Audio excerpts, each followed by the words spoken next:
Dieu a averti le peuple d'Israël de se détourner de son comportement corrompu et de faire ce qui est bien.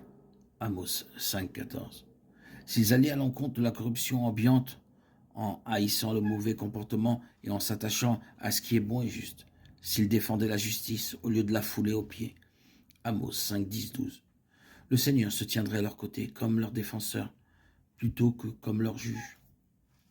Paul affirme que le Seigneur donnera la vie éternelle à ceux qui continuent à faire le bien, à rechercher l'honneur, la gloire et l'immortalité que Dieu offre. Mais il déversera sa colère et sa fureur sur ceux qui vivent pour eux-mêmes, qui refusent d'obéir à la vérité et qui vivent dans le mal. Romains 2, 7, 8. Le Fils de Dieu, Jésus-Christ, est le bon berger, qui donne sa vie pour ses brebis.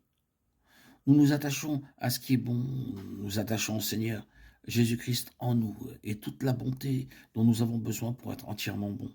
Jean 10, 11. Sa vie et sa mort sont des exemples ultimes de ce que signifie mettre en pratique un amour sincère et sacrificiel. Jésus a donné sa vie pour nous libérer de toute espèce de péché, pour nous purifier, pour faire de nous son peuple entièrement engagé dans la pratique du bien.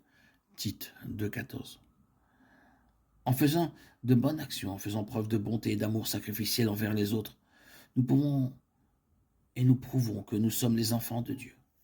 Bien-aimés, n'imite pas le mal, mais le bien. Quiconque fait le bien est de Dieu, quiconque fait le mal n'a pas vu Dieu. Jean 1, 11, Jacques 3, 13. Qui d'entre vous est sage et intelligent, qu'il montre par sa bonne conduite ses œuvres avec la douceur de la sagesse. Qui d'entre vous est sage et intelligent, qu'il montre par sa bonne conduite ses œuvres avec la douceur et la sagesse.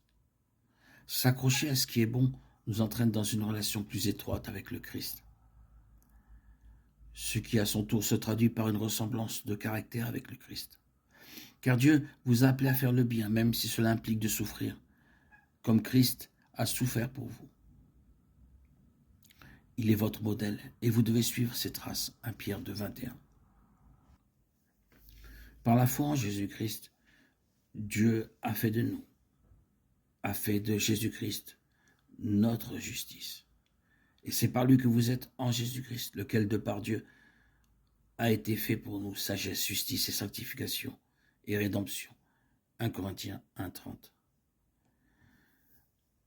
Simon-Pierre, serviteur et apôtre de Jésus-Christ, à ceux qui ont reçu en partage une foi égale à la nôtre, par la justice de notre Dieu et Sauveur Jésus-Christ. 2 Pierre 1, 1. 2 Corinthiens 5, 21. Celui qui n'a point connu le péché, il l'a fait devenir péché pour nous, afin qu'en lui nous devenions justice de Dieu. 2 Corinthiens 5, 21. Une fois que nous sommes justifiés par Dieu par le sang de Jésus et notre foi en lui, nous continuons à rechercher à avoir soif et faim de sa justice, en nous accrochant à ce qui est bon. Heureux ceux qui ont faim et soif de la justice, car ils seront rassasiés. Matthieu 5, 6. Cherchez premièrement le royaume et la justice de Dieu, et toutes ces choses vous seront données par-dessus.